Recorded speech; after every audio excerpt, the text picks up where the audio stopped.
పూర్వం బ్రాహ్మణులు నిజంగా శూద్రులకి చదువుకోవడానికి అవకాశం ఇవ్వలేదా? మీకు చాలా సార్లు డౌట్ వచ్చే ఉంటుంది.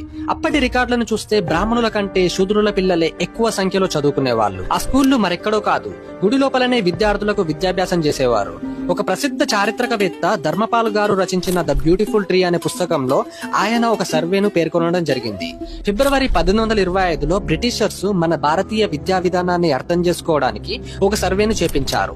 మద్రాస్ ప్రెసిడెన్సీలో దాదాపు 30,479 బ్రాహ్మణుల పిల్లలు చదువుకోగా శూద్రుల పిల్లలు 75,943 విద్యను అభ్యసిస్తుండే.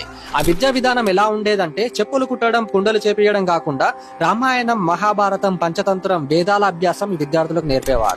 దీంట్లోనే సంస్కృత భాషను కూడా చేర్చారు. అప్పటి సమాజంలో మనమందరం సమానంగా జీవిస్తున్న సమయంలో ఈ బ్రిటిషర్స్ హిందూ ముస్లింల మధ్య ఆందోళనలు తెచ్చినట్టు హిందువులలో అంతర్గంగా వందల జాతుల కులాల పేరున మనల్ని విడదీసి వెళ్లిపోయారు. ఇప్పటికీ మనం కులం మతం అనుకుంటూ కొట్టుకుంటూ ఉండడం